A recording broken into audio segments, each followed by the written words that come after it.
Hello, welcome to your favorite crossover podcast. My name is Matt, and I'm here with my co-host Dustin. This Yep. episode, sorry. Hey, Yeah, go ahead. hi. Hello. This is Army of Crime, a podcast about stuff. This episode, we are looking at, I don't know if you've heard of this, a film called, it says here, Rise of Skywalker. Apparently, it's part of some series. I don't know if you're familiar with this. Is this Star Trek? Something like that. Yeah, something. It's some kind of series. I don't know. So we're looking at the movie Rise of Skywalker. It is a movie.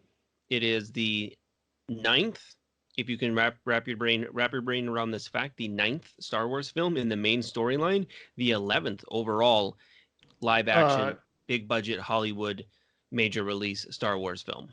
It's the 12th theatrical Star Wars film overall, since there was one animated theatrical release.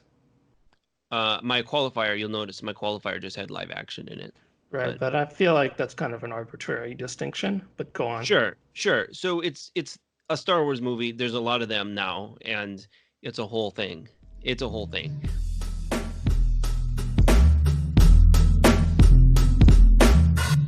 So this movie is directed by J.J. Abrams. It has a bunch of people in it. It has Adam Driver, Daisy Ridley, Oscar Isaac, John Boyega, Kelly Marie Tran. It has Billy D. Williams, Mark Hamill, Harrison Ford, Carrie Fisher by way of archival footage, Anthony Daniels as C-3PO. Probably I'm missing someone. There's a lot of people in it. Ian McDiarmid.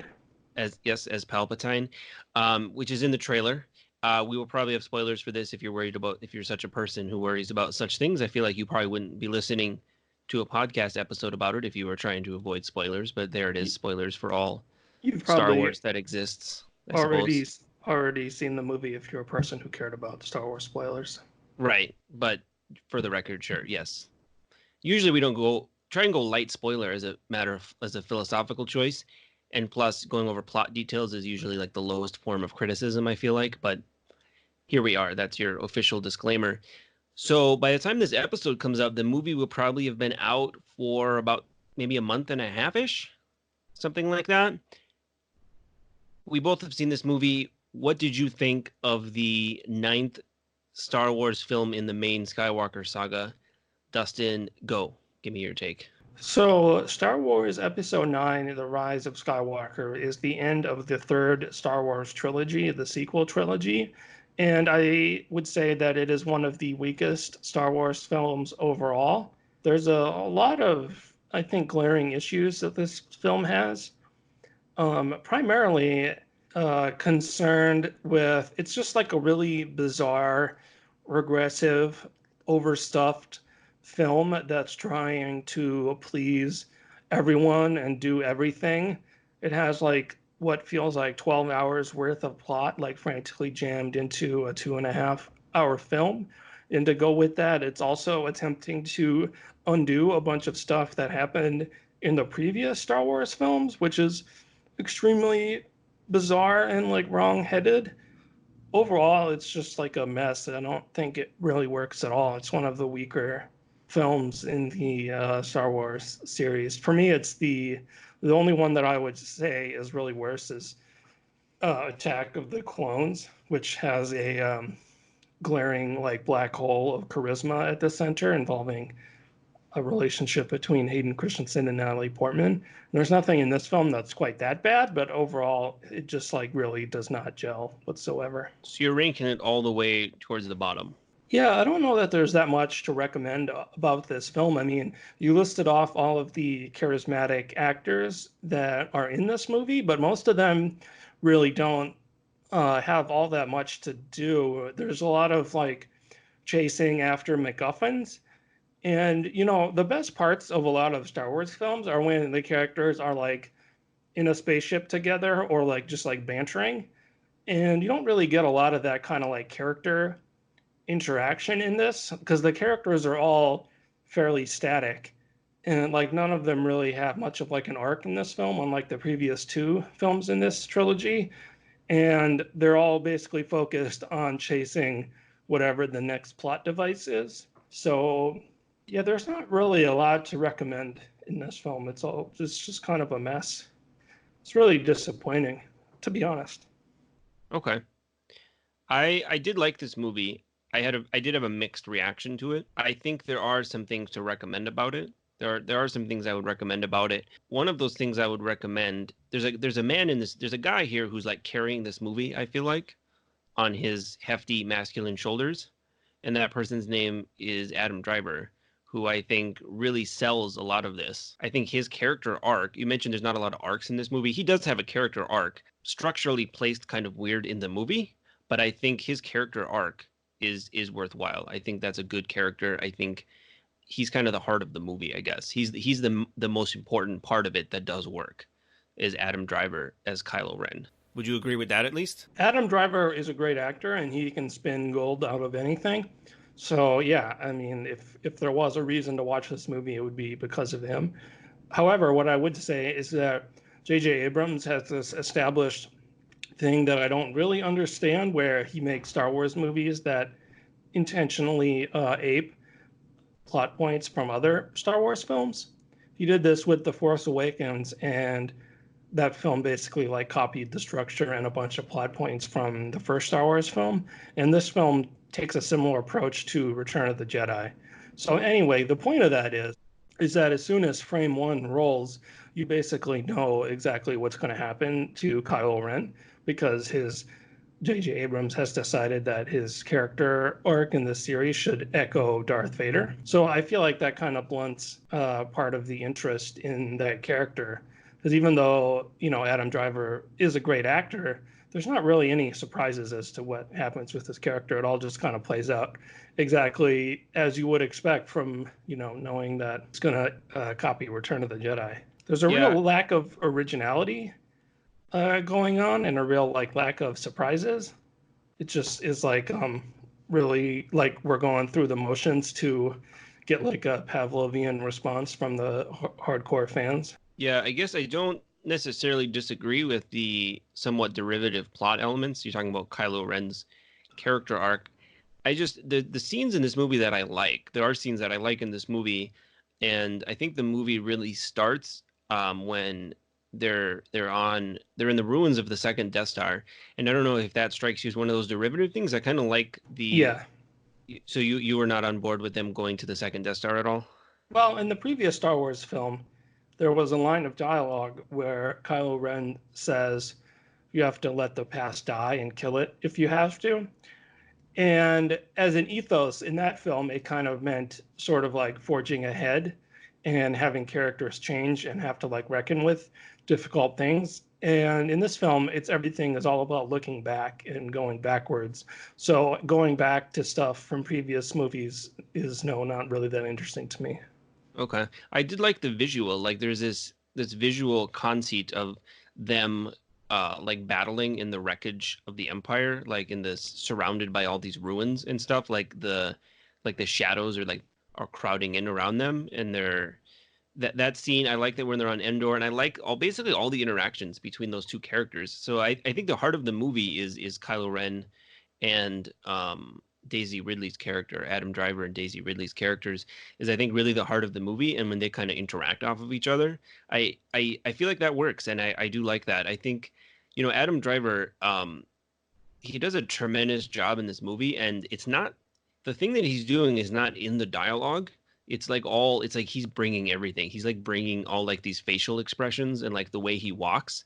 It's like you can read so much off of his character just by like the way he does it, right? It's not in the dialogue. It's not in something from other characters or from the director or whatever. It's like he's bringing all this stuff and you can just read so much into his character. I guess I found that works. You have in this character that he has here, there's on some level it's like this hyper masculine warrior king on paper, right? He's this guy who's inventing himself and he's has this mask that's like welded together and he's trying to, be like this warrior king of a empire of killers. But under even the slightest pressure, you can see that he starts to emotionally crack, right? And that's all in like Adam Driver's face and like his delivery, like his facial expressions convey so much that the dialogue really doesn't. Yeah, Adam Driver's a great actor, but like you can watch Adam Driver act really well in other movies that don't have 15 hours worth of plot and a dozen other characters to get around. And I don't honestly think that Daisy Ridley is all that great of an actress. I feel like the scenes between the two of them, he's basically doing all the work.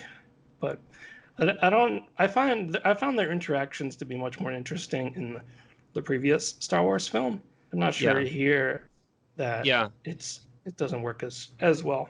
Yeah, it's I read a little about this because they of course fired the previous director, right? And they were apparently keeping to their original release date. They were going to have someone else make this. J.J. Abrams was not going to make it, right? So they bring him in. He's trying to make this.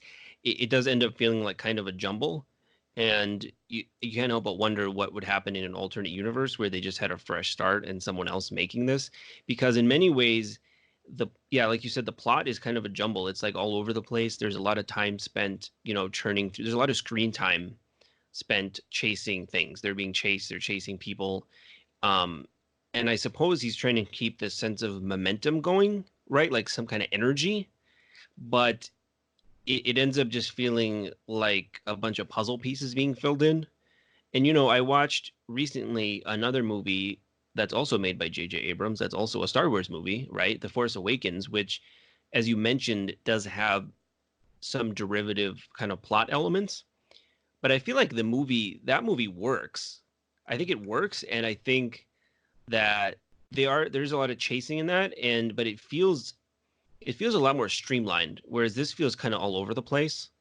And I'm not going to try and compare it to a bunch of things, but I think just compared to the other Star Wars movie made by J.J. Abrams, it does feel like we're taking a lot of shortcuts and side cuts and like weird routes to get to places. Instead of you're trying to keep this momentum going, but we're always like shifting gears into different things. It's kind of a baffling narrative choice, really, to spend so much time chasing things, and then when we get them, we have to chase something else, and then we have to chase something else after that. Yeah, The Force Awakens is a better movie than this, which really isn't saying much because this movie is bad. But I mean, you can play what would have happened if this movie had been made differently with any movie. At the end of the day, they released a bad Yeah, movie. I mean, it's not yeah, the end of the world. It's not the worst yeah, Star Wars movie, but right. they And the problem with it, The Force Awakens, is I think it's a lot more fun and it's a lot more interesting as a viewer to set these things in motion rather than in this film where they have to look back and basically not only like tie off all of the plot threads, they have to then introduce new ones just in this film and tie those off while also undoing things from other movies that they apparently don't like. So it's like a lot to do. But you know what, like making any movie is hard, so like I don't know, he's not going to get like pity points for me for that. yeah, I just, I guess it's not even. I wonder, like the studio, they set this up like as a right as you mentioned. There's a lot to do.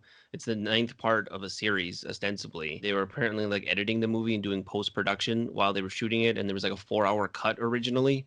So I think that I guess my point is that you can see that kind of show up in the movie because and I had just rewatched the one before this, and I feel like the scenes instead of having a complete arc, it feels like we're just picking up in some senses the relationship between those two main characters, Daisy Ridley's character and Adam Driver's character. Like we're just kind of picking up from the last movie, which isn't a terrible choice, but then again, it doesn't give you something. You know what I mean? It's not like giving you something new. It's not like we're going to take this and take it in a new direction. You're trying to tie off a lot of this other stuff. It kind of made me think of the ending of Game of Thrones, which I won't give away if someone's listening to this that also doesn't. But Game of Thrones, I think the conventional opinion is that while there's like technically a lot of things in it that on a basic level seem good, or there's a lot of good actors, and writ large, it kind of makes sense. I think a lot of people felt like they were plowing through plot points in the most obvious, like expedient way possible. I get a kind of sense of that here. Like we're just taking the straight line through a lot of things. And what you Yeah. end up with is something that makes sense like on an elevator pitch or something, maybe, but when you're sitting down to watch it, it feels like undercooked. Like they should have just left it in the oven longer. I don't know. A lot of that stuff that you said, like we're shooting it while we're editing it and there's like a 4 hour cut and all this other stuff. I mean, that's pretty common for all like studio blockbusters. A lot of that was probably true for the last Star Wars movie too. And I mean, you can blame Kathleen Kennedy and like the Lucasfilm studio executives if you want. I mean, that's fine. Studio executives have a long history of ruining films, and certainly they've ruined much better films than this. But at the end of the day, I mean, it's just like not, you know, it was Yeah, a swing it's and a a miss. yeah. There's a guy. Yeah, no, I agree. It's what's interesting is I feel like we've reached Star Wars saturation point because if you look at the numbers on this, I think the box office on this is set to probably pan out slightly below the last one, and the last one panned out below the one before that.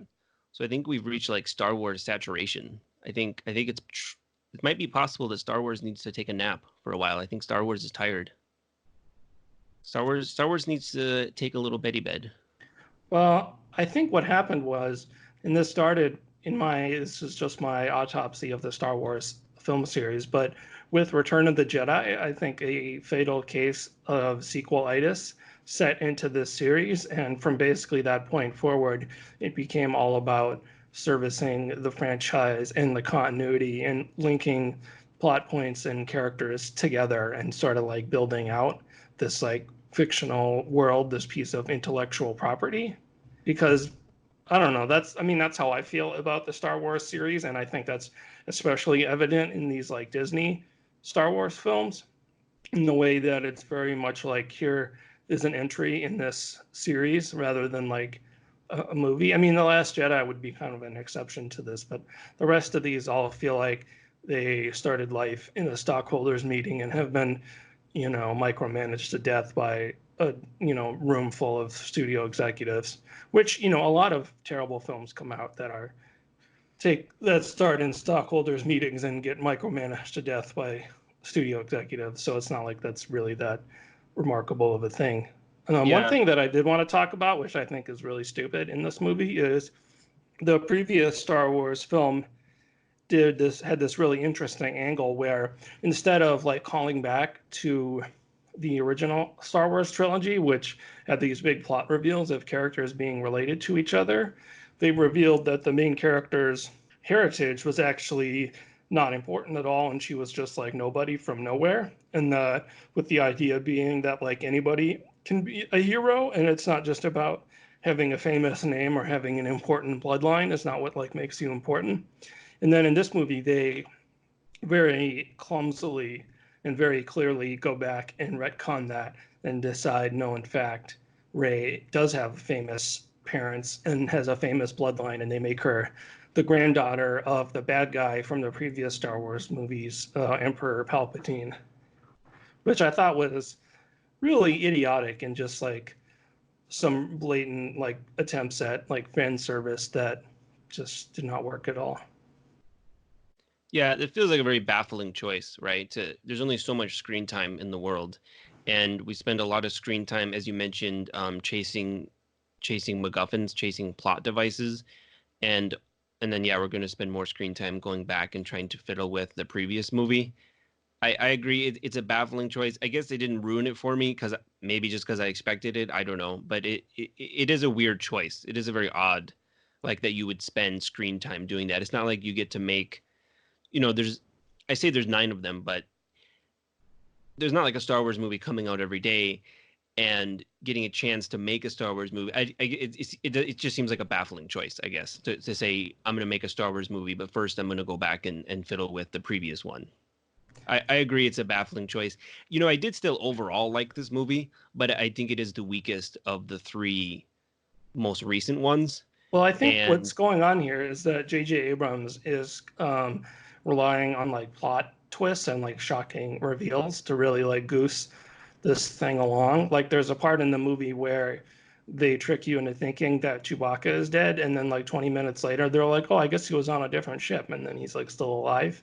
So revealing that like, you know, Emperor Palpatine from the previous movies. I mean, they tell you that he's alive in the opening crawl, and then in the first scene he's like already there.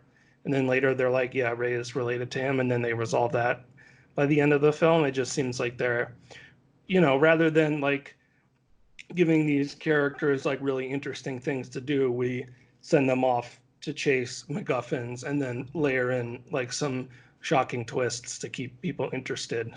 I mean, Yeah, it's just too weird. is that because Kylo Ren has to redeem himself and die a good guy just like Darth Vader. Therefore, you need another villain, like how the Emperor becomes the other villain in Return of the Jedi. So then, like, the laziest thing that you could do is, I guess, you literally just bring back that same character.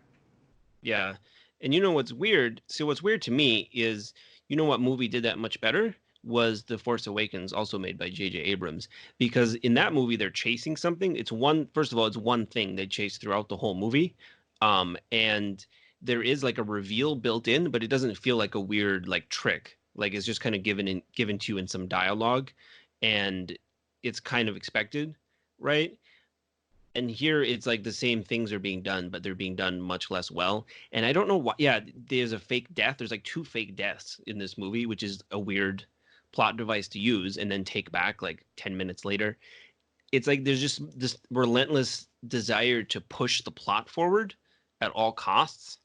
Um, and if you think of a movie like, let's say, almost like the platonic ideal of an action adventure movie would be something like Mad Max Fury Road, which does have a relentless sense of momentum, right, and energy driving everything forward from like the very beginning of the movie, right? You're just like barreling forward. Um, and I think that's kind of like what he's trying to go for, but instead of having everything be based on like, I guess what I'm trying to say is it's based on like all these little plot points, like in a checklist, right? Like to do this, and then this person's dead, and now they're not dead, and so on and so forth. Whereas in something like Mad Max, it's just like a literal it's almost like a chase from beginning to end. And the movie The Force Awakens, made by J.J. Abrams, basically does the same thing but better. So Or it even feels like another a lot of weird choices. It's yeah.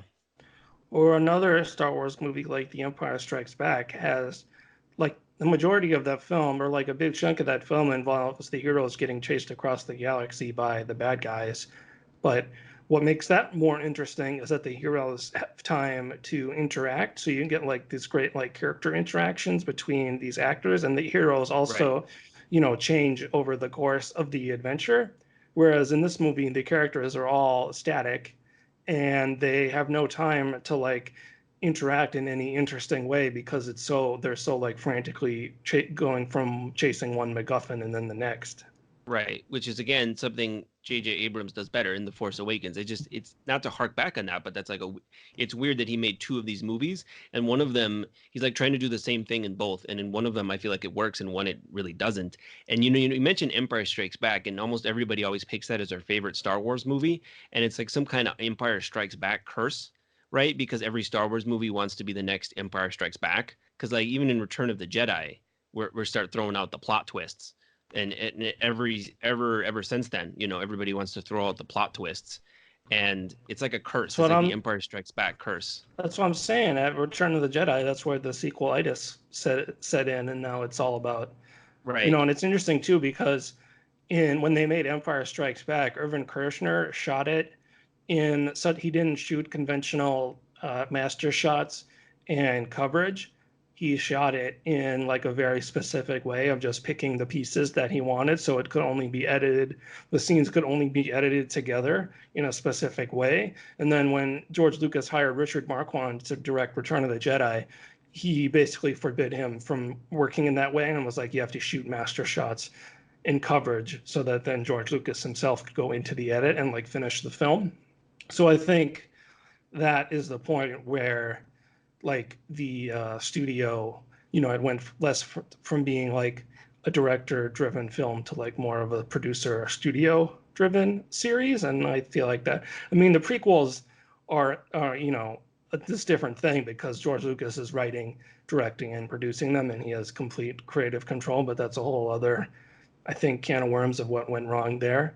But I Yeah. think that yeah, after Empire Strikes Back is the place where the series shifted into permanently being producer driven and market driven and like toy driven and about servicing this larger franchise rather than just focusing on being a good film.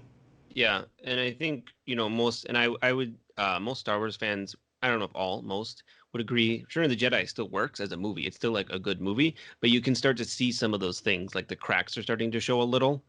And then we made six more of them. Well, we made a lot more than six. There's other direct to DVD Star Wars movies, there's TV movies, there's Yeah. cartoon shows, live action shows. I mean, since then, there's been a lot of Star Wars material, and most of it is pretty low quality and forgettable. I mean, basically, you're talking about like a really good film and then a really good sequel to that film, which is like a miracle in and of itself. And then after that, it kind of has become extremely hit and miss. Yeah. And it's so here's a question. I'm gonna ask you $1 million question here. Because I was thinking about this, and I was thinking about we look at all the nonology, the 9-part series, and if we were to rank them all, or give them all ratings or something, I mean, like the quality level is all over the place, right? It's completely all over the map, right?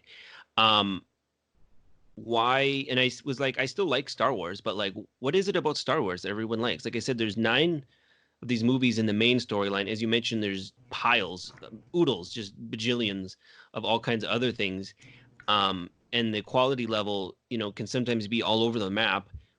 What is the magic formula here? Why is Star Wars just keep going forever? Do you have any theories? $1 million question. I don't know. Yeah, I mean, there's something really appealing about this like space fantasy sort of setting.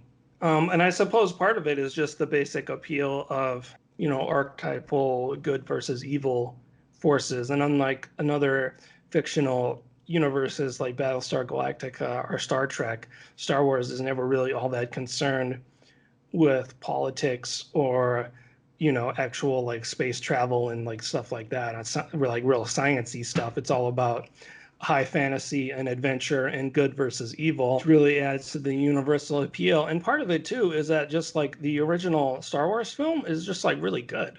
Like and it is also really smart in the way it like hints at a larger universe without having to explain everything and tie everything together, which is something that the most of the subsequent films cannot resist doing. I mean, the first Star Wars film, if you just like watch it or try to watch it with like, as fresh eyes as you can, it's just like really good movie. That definitely has got something to do with it. Yeah.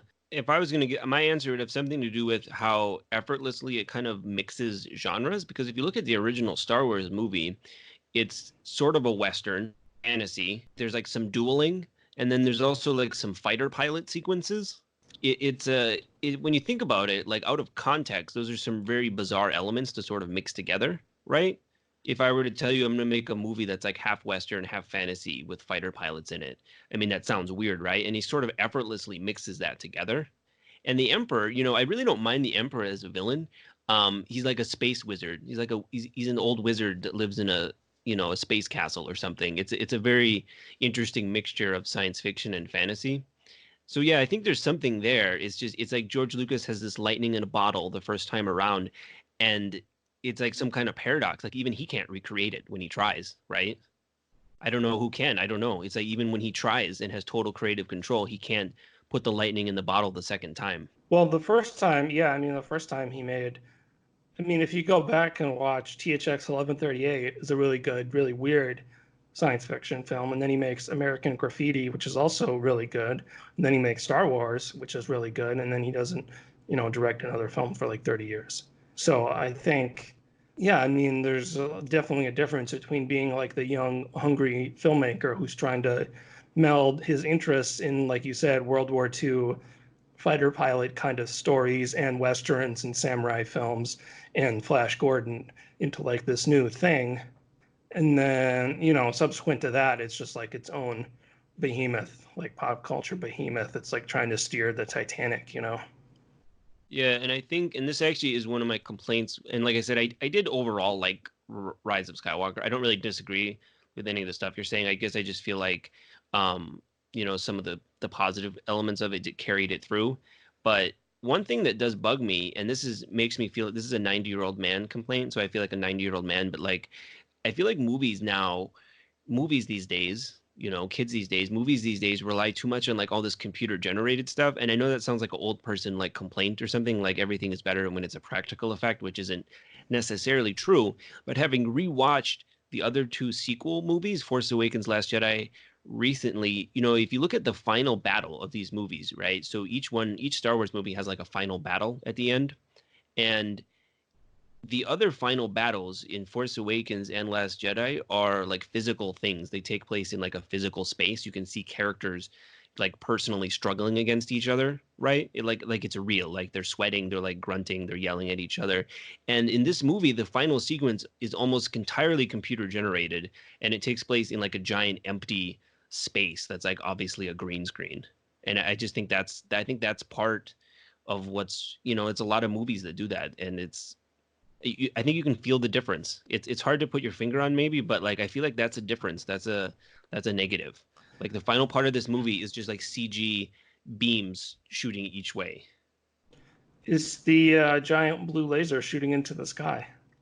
Yeah. Are you And talking about the scene where they're fighting the Emperor in some kind of weird coliseum or something, or the scene in space where they're fighting all of the ships, the evil ships, or I was both, I thinking of guess? when they're with the Emperor in the Colosseum, and it's he's like attached to some kind of rig. And like I said, I don't have a problem with the Emperor necessarily coming back, because I think in my mind he's like Sauron from Lord of the Rings. He's like an evil space wizard. Sure, he can come back. I don't know, but I he's like mean, I don't have attached. a problem with him coming back in theory. I just think it was done Yeah, in a really dumb way in this movie. But yeah, I know what you mean. Like that scene does not feel like it takes place in any kind of real physical space that exists somewhere. It feels like they're like actors flailing around against a green screen. which is again weird because, and I don't mean to keep circling back to this, but J.J. Abrams literally did the exact opposite in The Force Awakens. The final battle, they're like in a forest, and you can see them like jumping over stuff, and their faces are like drenched in sweat and stuff, and they're like yelling at each other. And in this, it's literally he's like floating in the air attached to a thing, and he's shooting lightning, and there's like beams coming from them, and then she defeats him by like deflecting the beams back, and it just it's like even though it looks good, I'm sure they spent tens of millions of dollars on it. On some level, it feels like you're watching like a video game cutscene. There's no touching. Nobody like touches anybody. Nobody like interacts. Yeah, I do know what you mean. It's not very good. It's also weird because he's like, okay, first of all, you have the Emperor who is so all powerful that he creates Snoke as like a puppet, and he's been manipulating everything from behind the scenes for like this whole film series, is what we're meant to believe. But yet he apparently loses track of his own family members, which is like hard to quite fathom. And then he wants Ray to like be the vessel for him to like come back, and then she's like no, and then he's like, oh okay, I'll just do something else then, and then they keep going. Yeah, and at the beginning of the movie, he actually tells Kylo Ren to kill her, and then at the end, he's like, "Oh, I never wanted you to be killed." And it like what? Like what if he had actually just gone and killed her? I don't. It's a little weird. Yeah, it's kind of mushy. That's a word we could use to describe a plot. And and I like even when he's like sucking their life force out, like have him be a vampire, have him like physically put his hands on something and actually interact with them. It's all just computer generated, and yeah. So anyway, Gotta love that weightless CGI bull. whoa, naughty words. Do you have a recommendation for a Star Wars thing that's better than this? For recommendation, I would just recommend the other two movies in the sequel trilogy. Like I said, I just watched them like recently, and I thought they both worked. I like them both for different reasons. Force Awakens is very well done. It basically does, I think, a lot of the things he's trying to do here successfully. The plot is derivative, but there's a lot of fun chemistry between the characters interacting, which again you miss out on some in a lot of this movie. And then The Last Jedi has a lot of really, like you mentioned, it's interesting thematically. There's a lot of cool sequences. Even the fight in The Last Jedi, there's a fight that takes place in what is basically a giant empty throne room, but it feels like a physical space. It looks like a backdrop, like a set, not like a green screen. And that set is like destroyed as they fight. It's like on fire and stuff. And there's something to that like physicality that just makes it better. It makes it feel more real, right? There's like something to hang the drama off of. So I would recommend, I mean, give those movies a watch if, rewatch them if you haven't seen them in a while. I feel like everyone listening to this has already seen them, but that would be my recommendation. Force Awakens and Last Jedi, I think, are both pretty solid in different ways. I would give a shout out to Star Wars Clone Wars, which when you're hearing that, you might be thinking of the long-running CGI animated television show, which also was released as a feature film, Star Wars: The Clone Wars. But this is an entirely separate and distinct thing that's confusingly named Star Wars Clone Wars. The presence of the article "the" being the difference between these two things. So Star Wars Clone Wars was a 3-season animated television show on Cartoon Network made by Genndy Tartakovsky, who is the mastermind behind shows like Powerpuff Girls and Samurai Jack. And it was run as what they call a micro series because the episodes are all really short, like they're only like 3 minutes long or like 6 minutes long. I can't remember exactly. But if you get these on DVD, they're edited together, so to basically without credits, so they just all the episodes run back to back as like a film. So basically, you have 2 1-hour films, and they're better than any Star Wars movies that have been made since The Empire Strikes Back. They're fun. There's a lot of like great action sequences and like weird alien stuff going on, and they're just kind of a hoot. You get to see like Mace Windu fights like hundreds of battle droids at once, and there's other like weird aliens and stuff. It's a really good time. Star Wars Clone Wars. It's Disney deleted it from continuity, and it's not available on Disney Plus. I think, and the DVDs are out of print, so it's not the easiest thing to find these days. But it's the best Star Wars thing since Empire Strikes Back.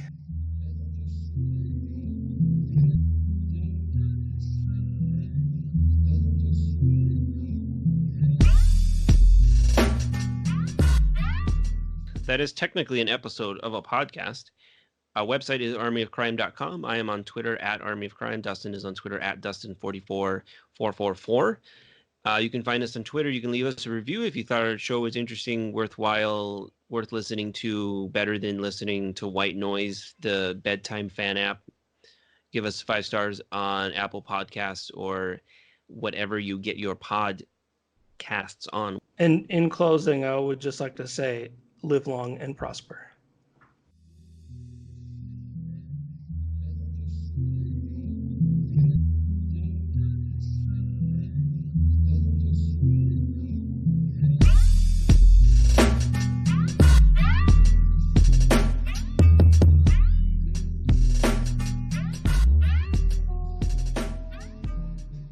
This is random, but you know what you realize about Star Wars when you get old?